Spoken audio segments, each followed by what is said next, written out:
성경 한 구절 보겠습니다. 창세기 1장 26절입니다.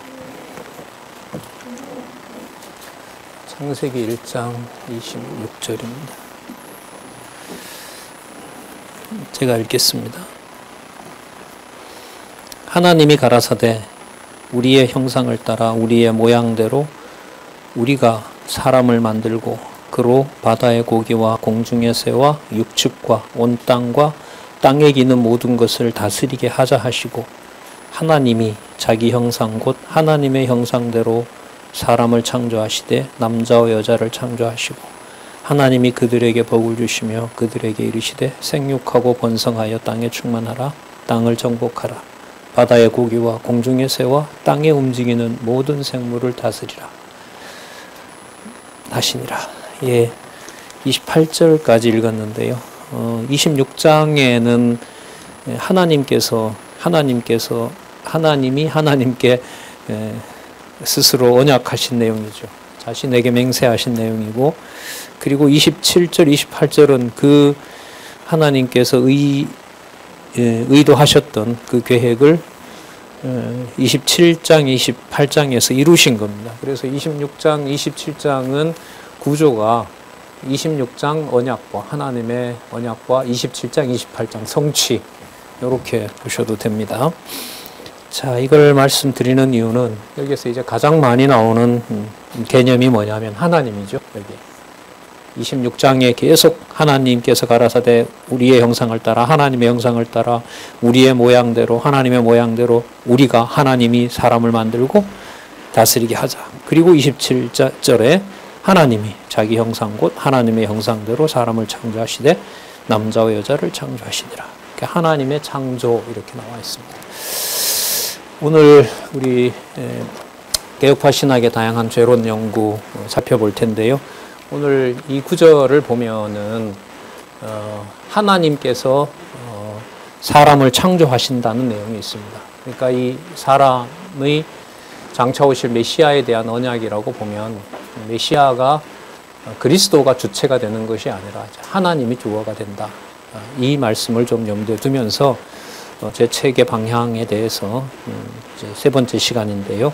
좀 말씀을 드리려고 합니다. 결론적으로 말씀드리면 바르트는 여기에서 하나님보다가는 이 하나님을 만든 아담, 장차 오실 마지막 아담하고 일치시켜 버립니다.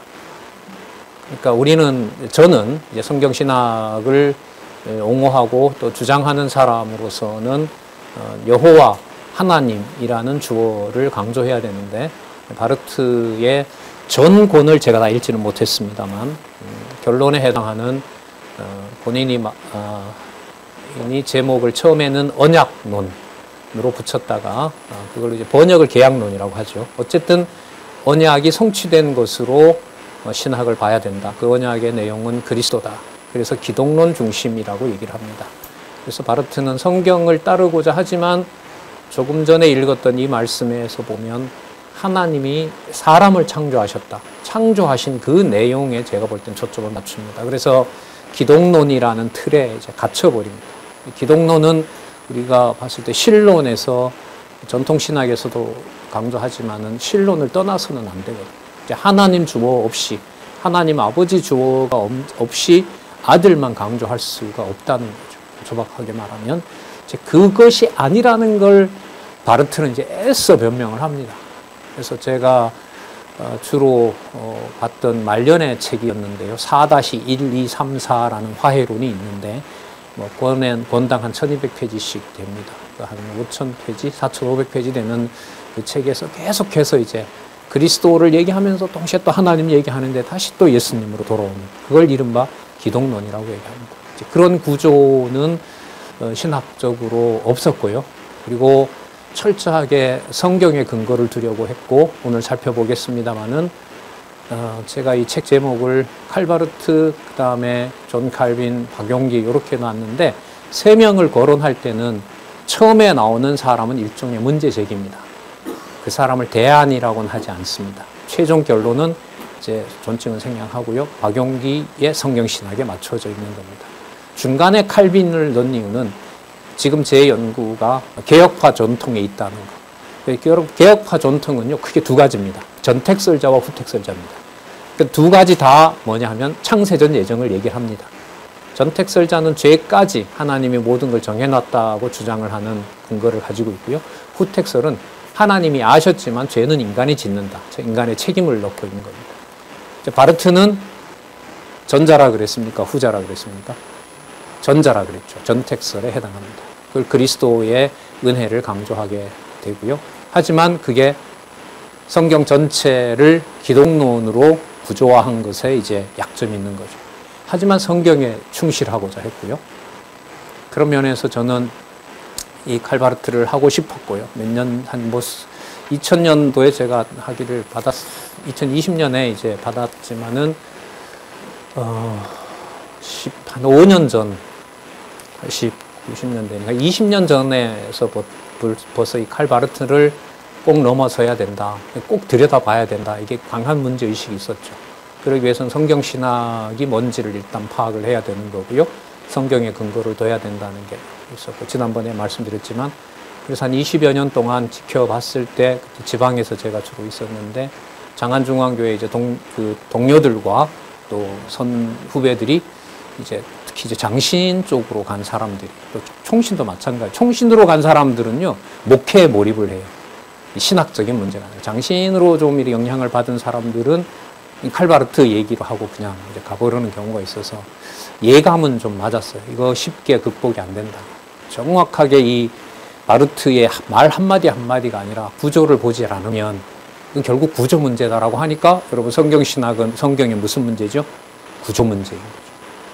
성경 구조와 바르트의 신학 구조, 성경적이라고 하는데 얼마만큼이냐? 좀 이따 이제 세계 유명한 신학자들이 칼바르트를 평가한 걸 살펴볼 수 있는데요. 칼빈 이후에 최고의 성경 신학자다부터 시작해서 칼빈 이후에 칼빈을 도용해서 가장 개혁 신학을 망친 자다. 극과 극의 이제 평가가 있는 거죠. 저로서는 뭔가 대답을 내려야 될 신학자임에 틀림이 없고 잘한 것 같아요. 결국 많이 편해졌고 10여 년 이상 했지만은 그 사람이 얘기했던 걸 읽어봄으로써. 자, 오늘은 어디서부터 볼 거냐 하면은요, 18페이지에 가시면, 그 각주삼이 있는데요.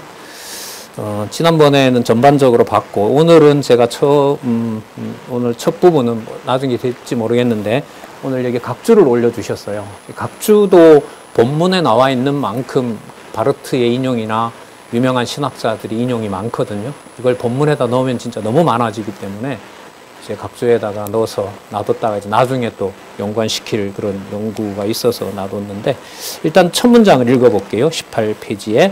칼바르트는 신학의 놀라움을 하나님에 의해, 하나님이 시작하신 거죠.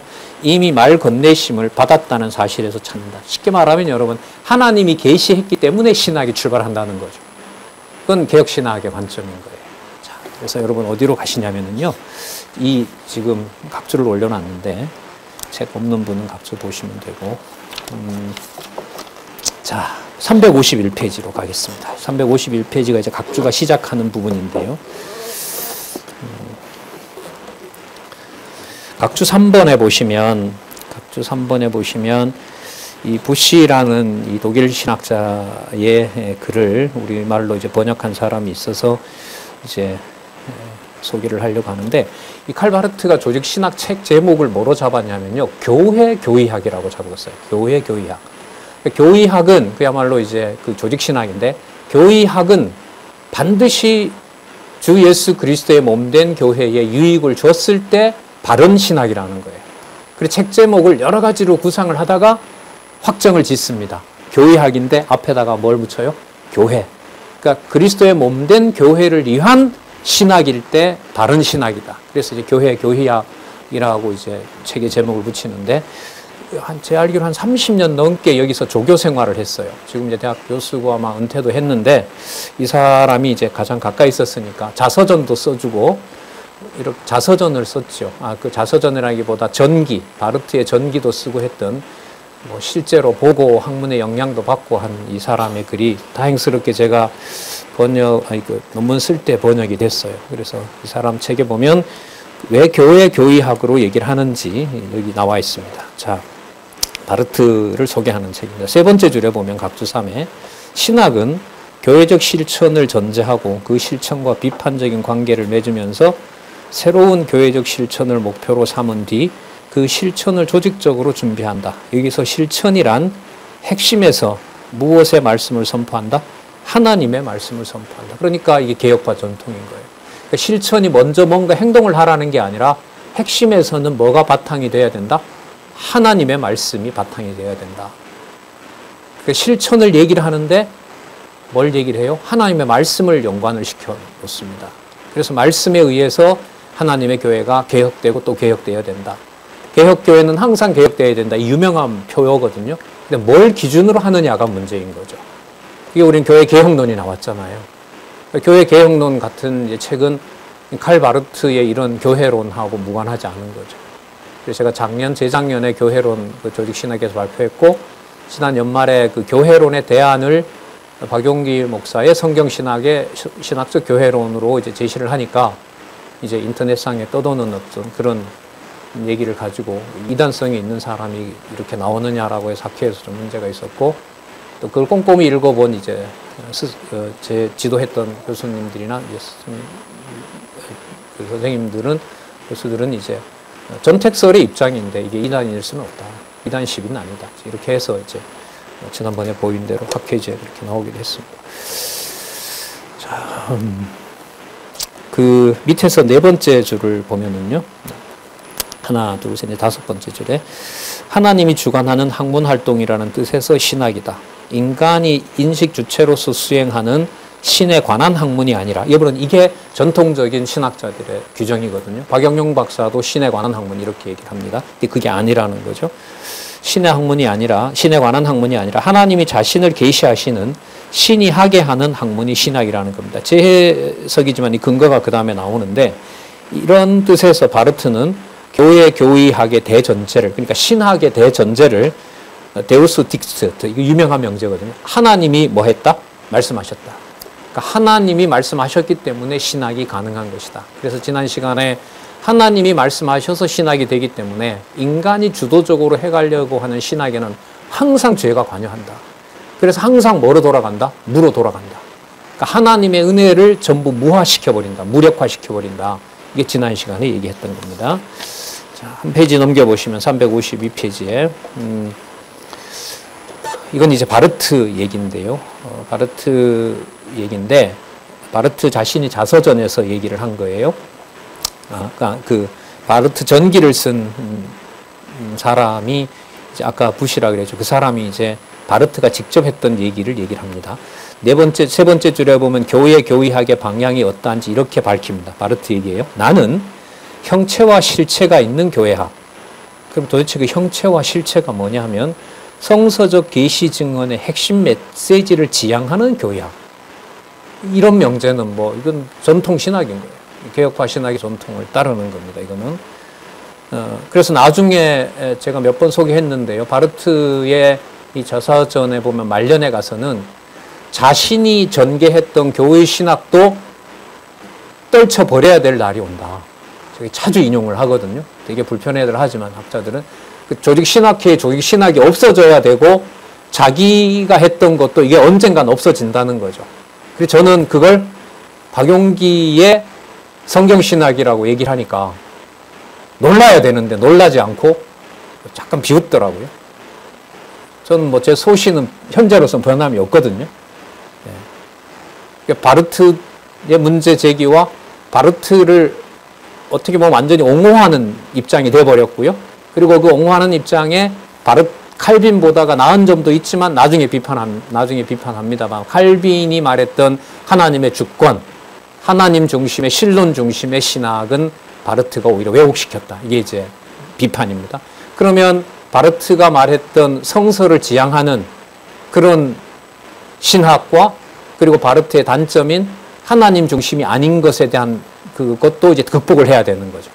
장점은 살려서 은혜 언약, 창세전 은혜 언약과 연관시키고 그리스도 중심으로 간 것은 신론 중심으로 돌려놓고 그걸 박용기의 성경신학에서 나는 제시한다. 이렇게 소개를 신학계에 한 거죠.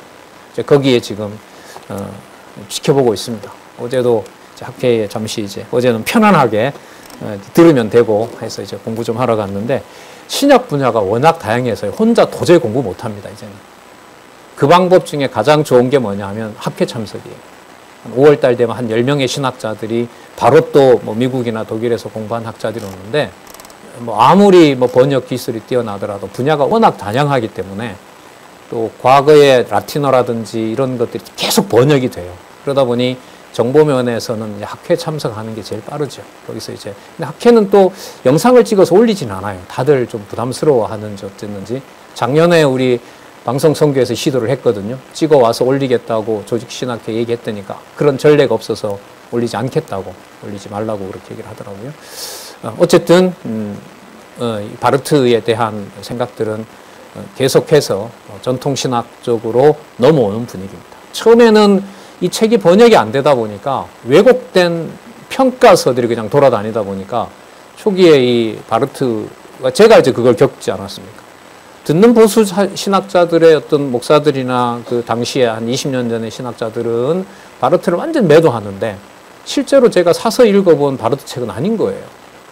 이 도대체 이게 누구 말이 맞지? 그래서 이제 공부를 하게 된 겁니다. 자, 바르트가 이제 이렇게 얘기를 하죠. 성서 계시 중심의 핵심 메시지를 지향하는 교의학. 그 하나하나의 풍요로움을 깊이 파고들 줄 아는 교의학을 찾아야 된다. 그 풍요로움은 결국 어디에서 찾아야 된다는 걸까요? 성경에서 찾아야 된다는 거죠. 그래서 이 사람이 책 한 권 아니면 어떤 챕터 하나를 마치고 자기 스위스 별장에 가서 자기가 십저글에 씁니다. 신약 다 읽었다. 고린도 전후서를 다시 다 읽어봤다. 그 화해론 얘기가 거기 나오거든요. 이번에는 뭐 구약의 욥기를 다 읽었다. 이렇게 이제 자기가 그 사이를 메워가 나갑니다. 그러니까 이 책이 1000몇 페이지 갈 책이 아닌데 왜냐하면 1000몇 페이지를 써나가는데 중간에 어떤 경우에는 한 30%가 주석이에요. 그러니까 이론을 전개하다가 바로 어디로 넘어가냐면 성경 주석으로 들어가 버리는 거예요. 그 성경 주석은 물론 자기가 얘기하려고 했던 거죠. 그러니까 뭐와 뭐를 합쳐놓은 거냐면 칼빈의 기독교 강요라고 아시죠? 유명한 조직 신학 아니에요? 그리고 칼빈의 여러분 계시록은 없어요. 계시록도 없고 잠언도 없는가 그렇더라고요. 보니까 어쨌든 창세기부터 칼빈이 또 주석을 했는 칼빈 주석도 유명합니다. 그 두 가지 방식을 전부 다 한 권에다 갖다 집어넣은 거예요. 바르트가. 왜 본인 스스로 어디에 돌아가야 되니까 성경에 돌아가야 되니까. 자, 그래서 책이 그렇게 두꺼워진 거예요. 자, 그 다음 또 볼게요. 그리고 독일 본대 학교에서 교회 교의학 수정판과 그 이후의 교의학 체계를 다시 구상하면서 여러분 이 본대학은 나치가 자신을 쫓아낼 때까지 히틀러가 쫓아낼 때까지 여기서 이제 가르쳤거든요. 그러니까 이제 여기서 쫓겨난 다음에 스위스의 고향으로 돌아가서 교회 교의학을 말년에 집필하는 거예요. 자, 이제 그 무렵에 구조를 잡죠. 교회 교의학의 수정판과 그 이후의 교의학 체계를 다시 구상하면서 말씀과 교의와 교회의 직접적인 관계를 얘기합니다. 그래서 교의학이 아니라 교회학 앞에다가 뭘 집어넣어요? 교회, 교의학 이렇게 넣은 거예요. 자, 볼게요. 그러니까 말씀과 신학 그리고 뭐와 관련된 거? 교회와 관련된 거. 말씀과 교의와 교회의 직접적인 관계를 이렇게 강조합니다. 그리스도의 교리는 그리스도 교회의 교리는 기독교의 교리는 절대적으로 절대 진리라는 거죠. 그 다음에 일관되게 논리적 일관성 나오죠. 모든 진술에서 창세기 1장 1절부터 계시록 마지막 장 마지막 절까지 모든 진술에서 그리고 또 직접적으로나 간접적으로 직접 텍스트에 근거를 두거나 아니면 그것을 해석할 때도 그 성경을 무엇으로 해석한다 그래요? 개혁신학자들이 성경을 성경으로 해석해야 되거든요. 그러니까 원래 창세기 1장 28절을 설명하려고 하는데 다른 신학자 얘기가 아니라 몇 장 몇 절을 가지고 와서 하는 거죠. 그런 1장 1절, 1장 28절을 설명하기 위해서 다른 성경 구절을 가져오니까 이게 간접적인 거죠. 어쨌든 다 성경 속에 넣는 우리를 향한 살아있는 하나님의 말씀 누가 나와요? 예수 그리스도에 관한 교리. 이게 여러분 바로 기독론 중심이라는 거예요. 하나님 말씀을 예수 그리스도와 일치시키는 거예요. 그러면 삼위 하나님을 얘기하든 뭐 성령을 얘기하든지 간에 전부 기독론으로 이게 전부 모아지게 되죠. 이게 이제 우리가 비판해야 될, 또 제가 비판하고 있는 바르트의 기독론 중심의 교의학이 되는 겁니다. 이로써 그 이름값을 해야 하고 교회다운 교회를 이 세상에서 세워야 한다는 것. 이제는 여기 나오죠. 예수 그리스도 안에 나타난 하나님의 은혜의 신학으로 두루 깨어 새롭게 생각하고 말하는 것이다. 이 은혜는 창세전 은혜 언약에 근거를 둡니다. 자, 좀 뭐 왔다 갔다 해도 상관은 없겠죠. 이 신구약에 관련해서 오늘 그 부분에 준비가 되어 있기 때문에 미리 칼 바르트의 신구약 성경관에 대해서 이 좀 소개를 드리고 하겠습니다. 자, 어디를 여러분 보시냐면요. 46페이지 보시기 바랍니다. 46페이지. 46페이지 제2장 각주 24번입니다. 제2장 각주 24. 제2장 각주 24. 자, 바르트는 구약과 신약의 관계를 이렇게 정리합니다. 자, 볼게요. 구약 성서의 증인들이 우선 이전에 여러분 성경이라고 번역 안 해요. 이 대한기독교서의 이 번역자들 100%가 한신 출신들이거든요. 그러면 성경이라는 말을 의도적으로 기피했어요. 그건 여러분 이해하시고 들으시기 바랍니다. 구약 성서의 증인들이 우선 이전에 그들 나름대로 관계하고 이어서 신약의 증인들이 그들 나름대로 이후에 관계하는 유일한 예언자가 있을 뿐이고 예언자라고 부르는 거예요. 이 구약을 신약을 기록한 자들이. 그리고 자유주의 신학자의 영향을 이 사람이 받기 때문에 끝까지 성경 권위를 개혁 신학자들처럼 얘기하지만 그대로 반박하지는 않아요. 그대로 반복하지를 않아요. 자유주의 신학자들의 본문 비평을 바르트가 막아내는 것도 큰일이거든요. 그래서 이 바르트를 뭐라고 얘기하냐면 성경을 하나님의 계시 말씀으로 부정하는 자유주의 신학자들에게 터진 폭탄이라고 얘기합니다. 그러니까 그만큼 이 바르트가 성경의 권위를 지키고자 했던 것을 얘기를 할 때 그 바르트를 자유주의 신학자들 무리에 떨어진 폭탄, 다이너마이트 이렇게 이제 얘기할 정도로 계속 합니다. 그러다 보니까 이제 그 성경에 대한 권위 문제에 있어서 자유주의 신학자들의 쓰는 용어들을 그대로 써요. 자, 어쨌든 보겠습니다. 그래서 단지 한 예언, 같은 예언이고 같은 계시고 하나의 빛이고 하나의 말씀이고 또 성서적이고 여기 나오죠. 그리스도교적인 기독교적이고 교회적인 유일한 신학이 있다. 자, 그것은 곧 신약 성서가 어떻게 어디에 감추어져 있고 구약 성서에 감추어져 있고 그러면 신약을 강론할 때 어디 근거를 써야 된다는 거예요? 구약 근거를. 그 다음 또 나오죠. 그리고 구약 성서가 신약 성서 안에 어떻게 드러나 있는가. 그럼 감추어져 있던 것은 성취고요. 언약이고요. 드러난 것은 성취고. 그래서 언약 성취를 바르트가 얘기했기 때문에 과거에 이제 제 선배들이나 동료들은 장신으로 가서 여기도 언약 성취 있다고 한 거예요. 그때 장신 교수들이 바르트의 원전을 가지고 강의를 했거든요. 연구하고 동시에 설명하는 신학을 의미한다. 신학은 그것이 다른 하나를 소홀히 하면, 그러니까 구약에 치중하거나 신약에 치중하면 된다, 안 된다? 안 된다. 균형을 잡아야 된다는 거죠. 신학은 그것이 다른 하나를 소홀히 하면서 두 가지 중에 어느 하나를 하고자 하는 순간부터 곧잘 신학의 대상이 없는 것이 될 것이다. 신학이다, 아니다? 아니다. 신구약의 연결성을 배제한 신학은 신학이 될 수 없다. 이거 바르트도 얘기했네. 이렇게 간 거예요. 그래서 제가 이게 연구를 할수록 좀 들여다볼수록 이 독일을 하나님이 루터 이후에 버린 줄 알았더니 자유주의 신학으로 물론 스위스 출신이고 독일에 와서 이제 대학 교수를 했지만은 종교개혁을 했던 바로 그 후예들에게 하나님이 마지막 빛을 독일에 줬구나. 그리고 그 빛은 바르트 얘기대로 서양 교회는 끝나가고 있다고 자신이 얘기를 해요. 우리나라 50년 그 6.25 전쟁이 있을 때 우리나라 학생들은 아직 바르트한테 가지 않는데요. 일본이 개방이 되고 유럽으로 공부를 하러 가면서 6.25 전쟁이 났을 때 바르트 밑에는 일본인 유학생들이 있습니다. 그 사람들이 바르트를 공부해 가거든요. 이제 그 학생들을 그 강의실에도 들어오고 하면서 뭐라고 하냐면 서양의 신학은 이제 끝이 났다. 대신 저 멀리 태평양에서 온 이들, 아프리카로 이 말씀은 갈 것이다. 이렇게 이제 예고도 하거든요. 자, 신학은 그것이 다른 하나를 소홀히 하면서 두 가지 중에 어느 하나를 하고자 하는 순간부터 곧잘 신학의 대상이 없는 것이 될 것이다.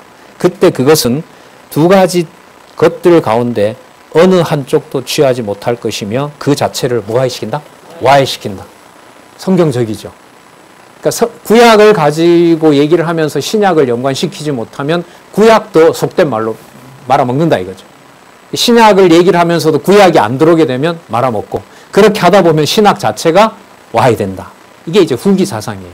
전기는 안 그래요. 전기는 그 노동자들, 석탄 공장 노동자들하고 20대 중반에는 뭐 노동자도 가입하고 해서 엄청난 정치적 투쟁을 합니다. 그러다가 이제 그게 자유주의자들의 노선이거든요. 사회적 그 해방과 어떤 약자들을 위한, 그렇게 하다가 이제 그 사람들에게 논리적 모순을 발견하고 결정적 계기는 그런 신학을 주도했던 독일 자유주의 신학자들이 독일 1차 세계대전이 정당하다고 전쟁을 부추겨요. 거기서 속된 말 이게 진짜 엄청난 충격을 받죠. 바로 자기 스승이 앞서서 그 일을 하거든요. 신학이 이건 아닌데. 그러면서 이제 말씀으로 돌아오죠. 그 돌아온 계기가 세계적으로 유명하게 평가를 받고 있는 로마서 주석입니다. 이게 중기에서 이제 후기로 넘어가면서 말씀 중심으로 넘어오고 지금 이 내용은 이제 후기에 마련이 된 겁니다. 자, 우리 각주학과 페이지로 다시 돌아와서 바르트 사상을 좀 더 그 사람 얘기를 중심으로 한번 살펴볼게요. 351페이지 아까 했었죠? 자, 352페이지에 8번으로 한번 가보겠습니다. 8번에 가면 이제 7번입니다. 7번, 각주 7번요. 352페이지, 제1장. 네. 바르트는 이러한 신학의 특징을 마치 타락 이전의 시대로 돌아가려는 노력이라는 낙원의 신학이 아니라고 한다. 그러니까 이게 무슨 뜻이냐면 타락한 몸을 가지고 있기 때문에 에덴 동산 타락하기 이전의 상태로서 신학을 전개할 수 없다는 거예요.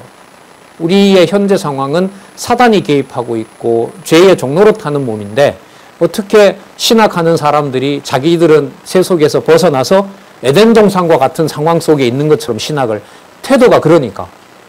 여러분 신학자들이 1000년 동안 신학이 교회가 지배했잖아요. 로만 가톨릭에서. 그 로만 가톨릭뿐만 아니라 어쨌든 서양의 지금 종교적 권위는 뭐 굉장히 많은 혜택을 주고 있거든요.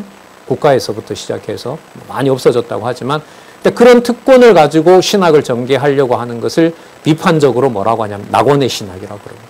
에덴 동산 타락하기 전에 에덴 동산에 있는 심정으로 신학을 하면 그것은 순수하다. 그걸 반대하는 겁니다. 그런 신학 없다, 세상에. 그게 바로 지난 시간에 얘기했던 누가 뭐 하고 있다. 항상 신학을 붙잡고 있다. 하나님의 은혜를 없애버리려고 하는, 바로 거기에 항상 위협을 받고 있기 때문에 이런 낙원의 신학은 존재하지 않는다. 그 반대가 이제 도상의 신학. 단지 주신 말씀을 따라서 갈 뿐이지 거기에 완성된 신학은 있을 수가 없다. 읽어볼까요? 재밌는 말인데, 네 번째 줄에, 각주 7번 네 번째 줄 끝에 보면 우리는 그 낙원에 더 이상 있을 수 없다. 타락을 옛날에 했잖아요. 그러니까 그 낙원은 존재하지 않습니다. 그리고 우리는 앞으로 올는지는 몰라도 아직 그곳에 있을 수 없다. 맞죠? 아직 새하늘과 새 땅이 안 왔잖아요. 단지 여기 있잖아요. 그러면 무의미한 건가요? 무의미하지는 않는 거죠. 이제 그 다음에 우리는 결코 그것에 있을 수 없다. 뭘 가지고는? 이 몸을 가지고는. 그래서 신학자들의 뭐 나름대로 종교인들이 가진 거룩한 특권이라는 거, 그거 내려놔야 된다. 그런 거 없다. 어떤 신학을 전개하더라도. 자, 바르트는 그래서 신학을 도상에 있는 피조물의 뭐라 그래요? 모사라는 말은 카피한다는 거죠. 그런 유형을 따라갈 뿐이지 그걸 실체를 만든다라고 욕심을 내면 안 된다. 자, 그리고 그 8에는 이제 이 논문에서 제가 얘기하려고 하는 이 무 개념을 설명을 해요. 무를 지난번에 이제 설명을 했는데 바르트는 죄를 무라고 얘기를 해요. 쉽게 말하면 은혜를 전적으로 부인하는 것이 바로 무예요. 무. 그러니까 무가 없다라는 거잖아요. 그러니까 부정하는 거죠.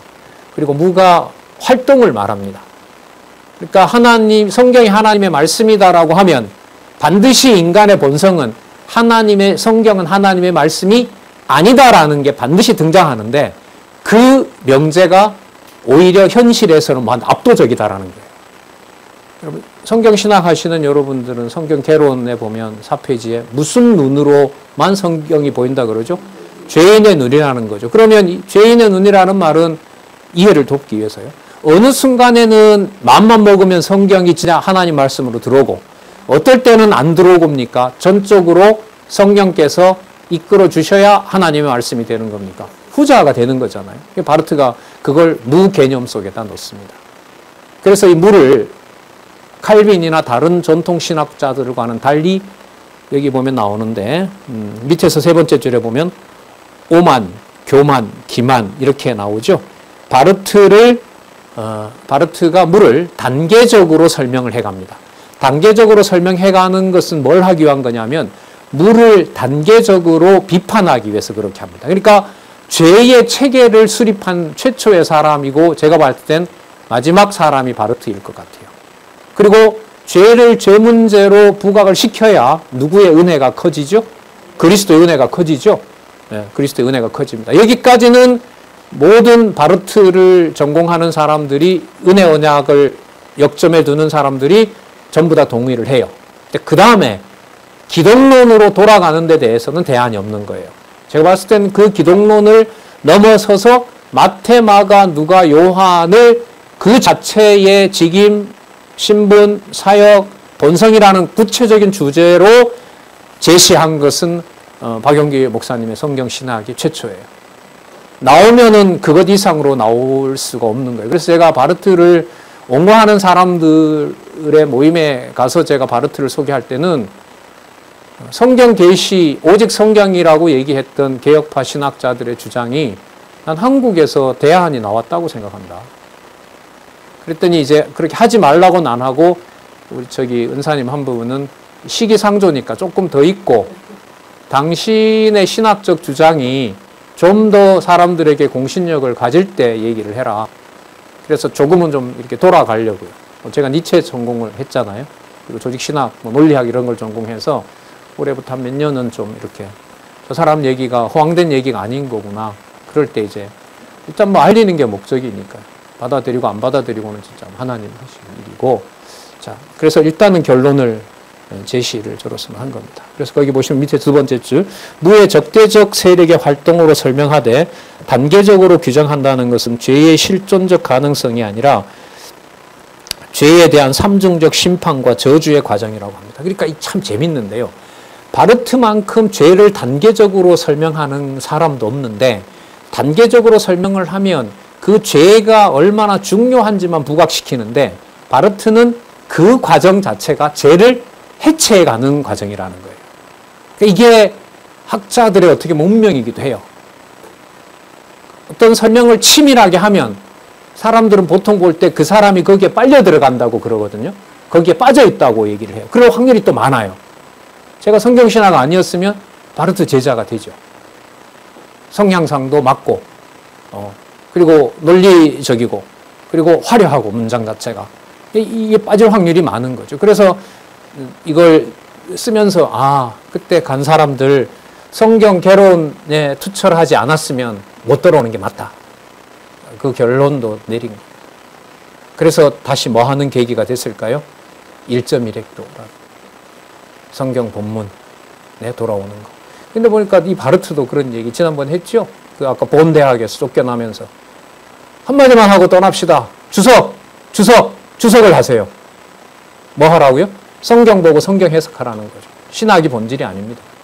신학 공부 안 하면 여러분 낯이 따라갑니다. 이거 아니에요. 그래서 그 전투적으로 싸웠던 바르트 좋아하는 사람들은요, 후기 바르트 책 안 읽어요. 은혜에만 몰두해 있기 때문에.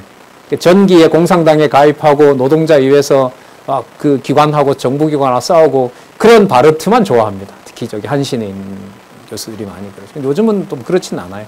요즘은 또 전체 완역이 되는 바람에 자, 이런 방향으로 가고요. 이 353페이지에 보면 그 바르트를 평가해 놓은 거 좀 볼게요. 자, 최은배라는 이 지도해 주셨던 한 분인데 그분의 이제 논문을 제가 읽어봤는데 13번입니다. 13번에 보시면 세 번째 줄 끝에 초대교회와 루터나 루터파 그리고 칼빈이나 종교개혁자들에게도 교의학적 핵심 개념은 아니었어요. 뭐가 화해론이라는 게. 화해론이 제목이 원래 뭐였다 그랬어요? 계약론이라 그랬죠. 언약론이라 그랬죠. 그러니까 언약이라는 개념을 교의학으로 주제를 처음으로 놓은 사람이 또한 칼바르트예요. 그러니까 저는 칼바르트가 전택서를 통해서 말씀으로 돌아가고자 했던 서양의 마지막 사다리다. 어디로 넘어오는? 동양으로 넘어오는. 성경신학으로 넘어오는. 제가 이 말을 요즘 독일어, 영어 열심히 공부하는데 한마디는 하고 그래도 가야 되겠다 싶어서 열심히 이제 연습하고 있습니다. 요걸 설명을 최윤배라는 교수님이 한 게 아니고요. 당대의 최고의 독일 신학자, 그래도 약간 보수적 성향이 있는 오토 베버라는 사람의 글을 인용합니다. 한번 더 볼게요. 칼빈은 화해론보다가는 그리스도의 중보자직을 강조했고 루터파는 그리스도의 제사장직, 종교개혁자들은 칭의와 사제 개념에 치중했어요. 왜냐하면 종교개혁자들은 카톨릭의 구원론이 아니라 하나님의 은혜로 구원받는다. 어떻게 해야 천국 가느냐. 여기에 빠져 있었기 때문에 그리스도가 말씀하시는 도대체 의롭게 된다는 게 뭐냐. 여기에 몰두합니다. 오토 베버는 유명한 신학자라 그랬죠. 바르트 화해론의 중요한 특징과 의의를 이렇게 요약한다. 바르트의 화해론은 교의학 중에 교의학이다. 기독론과 구원론은 하나이다. 바르트에게는 그렇습니다. 다 기독론으로 돌아가니까요. 중요한 점에서 바르트를 따르지 않는 사람들조차도 바르트의 화해론이 율법, 법률적 구조 속에서 화석화됨 없이 집중된 관심과 활기를 얻었다는 사실을 인정해야만 하든지 아니면 바르트 화해론을 경험의 분석 속에서 해체시켜야만 한다. 바르트 말이 현실적으로 말이 안 맞는다라고 하고 거부하든지 아니면 바르트를 전적으로 수용해야 하든지 두 가지 중에 하나다. 같은 독일 신학자가 봤을 때 이런 얘기를 하는 겁니다. 자, 바르트가 화해론을 단순한 개념화가 아니라 정교한 체계를 가진 교리로 구조한 점을 본서에서는 제롬 배치라는 데 초점을 맞추었고요. 그걸 이제 분석을 했고 그 한계까지 제가 짚으려고 했던 겁니다. 자, 넘기셔서요, 여러분 21번으로 가보겠습니다. 21번에 가시면 여기에는 이 바르트의 은혜 언약 쪽에 관심을 가지고 있는 신학자들이 이제 바르트를 평가합니다. 주로 여러분 미국에 가면 가장 큰 교단이 아직 전 가보지 못했습니다. 가장 큰 교단이 여러분 남침내 교단이거든요. 그 남침내 교단의 신학 논조가 성경을 문자적으로 봐요. 그리고 예정론을 받아들여요. 그러다 보니 누구의 코드와 맞을까요? 바르트 코드와 맞아요. 네. 거기에 있는 이제 신학자예요. 한번 보도록 하겠습니다. 자, 그 책 소개 끝나고요. 두 번째 줄. 바르트는 30세에 1916년 우리 그 만세운동 날 그 무렵에요. 자펜빌에서 경험한 종교 사회주의에서 벗어나면 여기서 여러분 공산당 운동을 했거든요. 여기 바르트가 당원도 되고 해서 노동자들을 위해서 싸웠는데 근데 보니까 이게 아닌 거예요. 성경하고는 거리가 너무 멀고 거기서 벗어나서 성경 계시와 성경 자체의 해석 원리에 대해 다음과 같은 의미를 부여합니다. 성경은 인간의 모든 제약에도 불구하고 스스로를 해석한다. 그러니까 성경을 해석하기 위해서 칸트라든지 철학자들의 틀이 들어오면 안 된다는 거예요. 그걸 깨닫게 돼요, 이 사람이. 성경은 우리가 하나님의 은혜를 만나게 되고 이 은혜에 의하여 인도되고 이끌림을 받으며 이 은혜로 성장할 때 자기를 우리에게 열어 보여준다. 그래서 성경은 우리가 하나님을 찾아 올라가는 길을 제시하는 것이 아니라 하나님이 우리를 어떻게 찾아오시는가를 말해준다. 그러니까 바르트의 신학은 위로 올라가는 게 아니라 하나님이 내려와야 된다. 그 그리스도의 십자가 신학이다. 이렇게 이제 단순화시키기도 해요. 하나님이 아브라함의 모든 영적 자녀들과 맺으시고 예수 그리스도 안에서 유일회적으로 인치신 언약 관계에 관하여 말해준다. 성경 안에는 하나님의 말씀이 있다. 투쟁의 노선을 정해주는 것이 성경이 아니다. 그래 하면서 지금 이때가 30세니까요. 이 30대 초반에 이제 사회운동이 아닌 돌아오게 돼요. 이때가 여러분 1916년이니까 이미 1차 대전이 일어난 다음이고요. 그리고 또 독일에서는 1차 대전에 졌기 때문에 교회 전 국가적으로 인플레이션이 오죠. 돈을 한 자루 가져가도 빵 하나를 못 얻을 정도로 전쟁 배상금을 독일이 물어줘야 되기 때문에 그 상황에 여러분 민중들이 빵을 원하잖아요. 그때 누가 등장할까요? 빵을 주겠다고? 공평하게 주겠다고? 나치가 등장합니다. 그러면서 이제 독일 신학계 이제 두 번째 요동을 치게 됩니다. 근데 그 사이에서 교회 교의학을 하나님께서 이 유럽에 마지막으로 개혁파 전통의 끈을 만들어준 경우가 하나님의 섭리사로 보면 칼바르트였다고 봅니다. 그리고 성경에 근접해서 창세기부터 계시록까지 예수 그리스도 얘기를 끌어내려고 엄청난 노력을 했지만은 성경 전체의 논리적 통일성, 사복음서를 그대로 놓는 논리, 또 성경 구조 전체의 진리성, 여기에 대해서는 바르트가 손을 대지 못했습니다. 결국 본인의 신학도 마무리 못하고 죽었고요.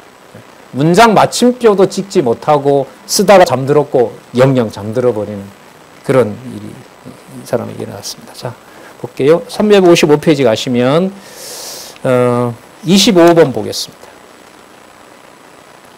25번 좀 길지요.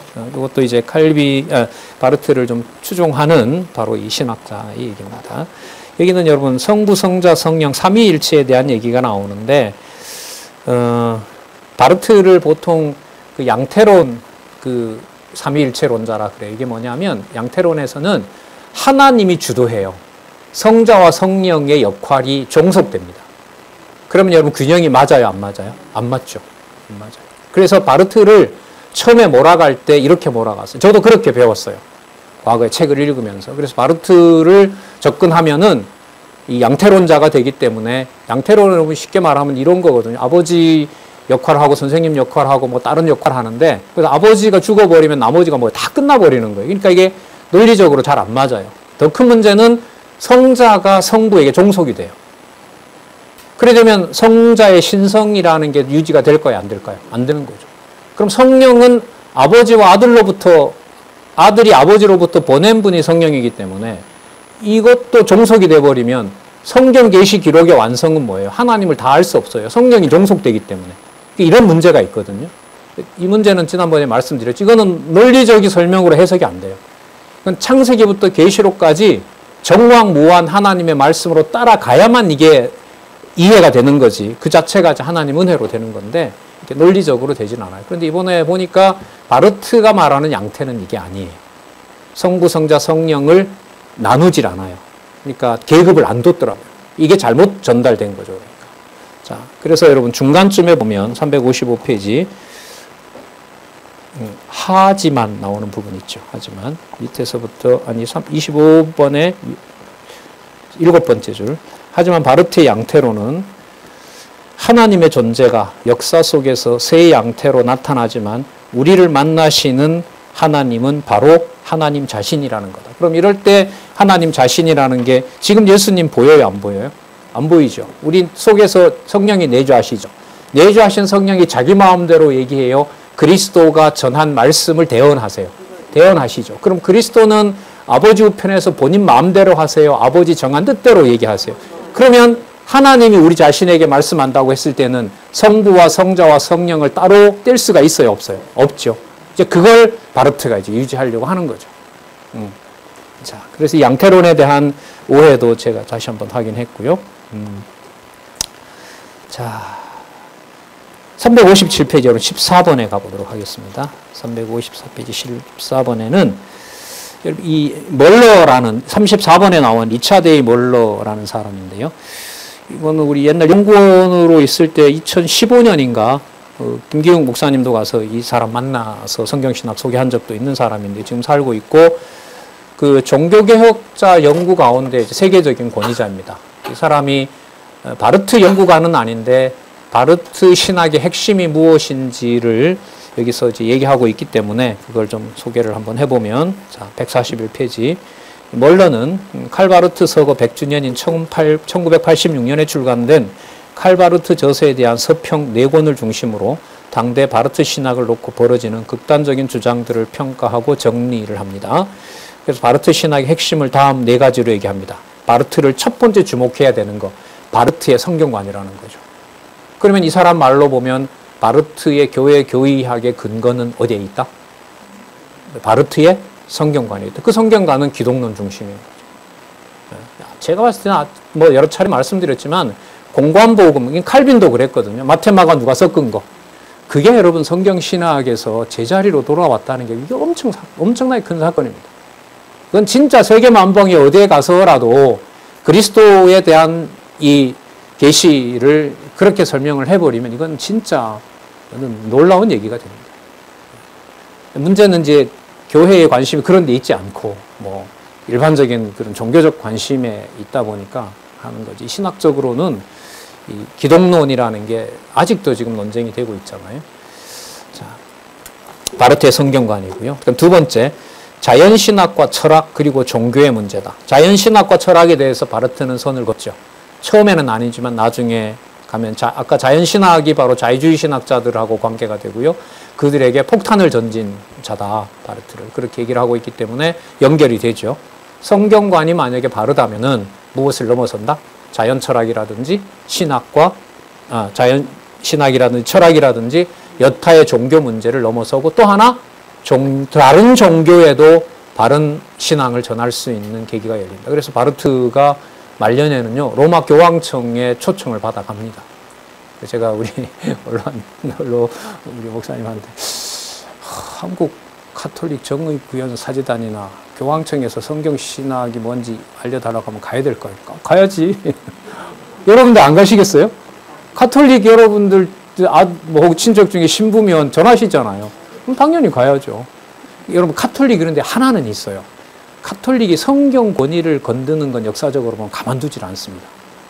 왜냐하면 의도가 이제부터 달라요. 카톨릭의 성경의 해석의 권한은 교황만 가지니까 그래요. 교황만 해석할 수 있어요. 마지막 결정은.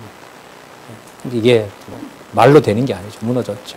자, 그 다음에 3번에 보면 바르트의 신학적 인간학과, 신학의 바탕을 둔 인간학. 그러니까 인간학의 비밀은 신학에서 풀리지 않는다는 거예요. 왜냐하면 당시에 자유주의 신학자들은 인간학적 신학을 얘기를 했거든요. 자, 그 다음 두 번째, 그리스도 단성론 문제. 그리스도 단성론인데 여러분 성경의 내용으로 이렇게 가면 성경신학에서는 본성이 신성이에요, 인성이에요? 신성이죠. 근데 인성을 무시합니까? 철저하게 같이 얘기합니까? 그게 여러분 삼중직, 직임에서 신분으로, 사역으로 하늘로 점점 올라가잖아요. 점점 올라가면서 나사렛 예수는 무시해요. 그대로 더 강조를 해요. 강조하죠. 여러분 대답 척척하시지 않아요? 이걸 바르트가 못 봤다니까요. 바르트는 영원 세계에 있는 게 어떻게 시간에 바로 연결이 되느냐. 그건 마테마가 누가를 섞어서 될 문제가 아니다. 이걸 제가 이제 박용기의 성경신학의 기독론으로 설명을 한 겁니다. 논문에서. 자, 그래서 47번 가서 이 책에서 일단은 소개를 했습니다. 이렇게 소개를 했습니다. 박용기 목사가 주창한 성경신학을 책의 면에서 소개하면 두 방향이다. 성경 자체의 권위에 대한 연구와 성경의 바탕을 둔 기독교 통합학문 두 방향이 있다. 성경 권위를 확정한 성경신학 총서와 성경 권위의 바탕을 둔 신학적 세계관, 기독교 통합학문에 대한 다양한 모델을 보여주는 성경신학 전문 연구서가 그것이다. 그의 연구 업적을 표를 통해 정리해보면 다음과 같다. 그리고 본서에서는 제5장에서 바르트와 전통신학의 기독론과 재론에 대한 비판과 그에 대한 대안을 상세하게 기록을 하고 있다. 360페이지 마지막으로 보겠습니다.